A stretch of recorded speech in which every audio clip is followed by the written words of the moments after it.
Hello friends, welcome to college world. আশা করি সবাই ভালো আছেন। ছোট্ট একটি ভিডিও আজকে আপনাদের সাথে শেয়ার করছি। আশা করছি শুরু থেকে শেষ পর্যন্ত দেখবেন।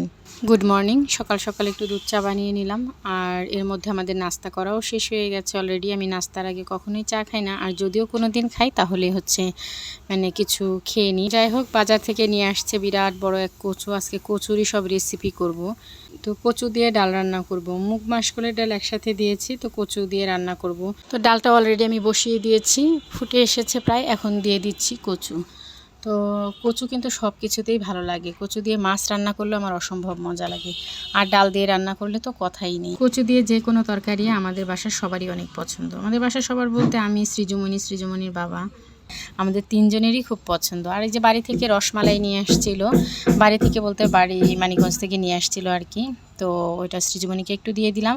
আর এখন কচু দিয়ে যে বললাম, কচুরি আজকে সব আইটেম। কচু দিয়ে কচু শাক রান্না করব। তো কচু শাকটা আমি সেদ্ধ করে নিয়েছি।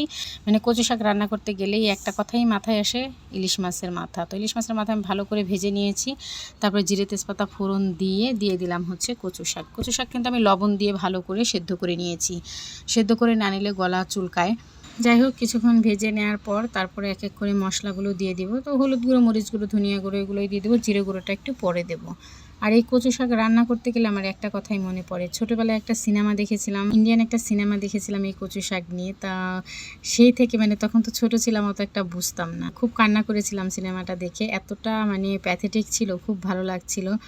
ওনারা এমনভাবে প্রেজেন্ট করেছিল, মনে হয়েছিল যেন কচু শাকটা কতটা টেস্টি একটা খাবার। আসলেই টেস্টি একটা খাবার। তো এর মধ্যে আমি কাঁচামরিচও দিয়ে দিলাম অলরেডি। এর মধ্যে মাছের মাথা কাটা এগুলোও দিয়ে দিয়েছি। তো সব আমি একদম ভেঙে ভেঙে দিচ্ছিলাম। কাটা তো বড় মানুষ খাবো, কাটা বেছে নেবো, সমস্যা নেই। আর জিরে গুঁড়োও দিয়ে দিলাম এর মধ্যে। তো জিরে গুঁড়ো দিয়ে ভালোভাবে আমি ভাজা ভাজা করে নেব আর কি। এই তো অনেকক্ষণ এটা রান্না করতে হবে। তো টেস্ট করে দেখলাম লবণটা একটু কম হয়েছে, তাই লবণটা আর একটু দিয়ে দিলাম। আর এই যে ফাইনালি এই রকম হয়েছে। যখন এই যে কড়াই থেকে উঠে আসবে তখনই কিন্তু এটা হয়ে যাবে। যাই হোক, আমি জানি এই কচু শাকটা বেশিরভাগ মানুষই রান্না করতে জানেন।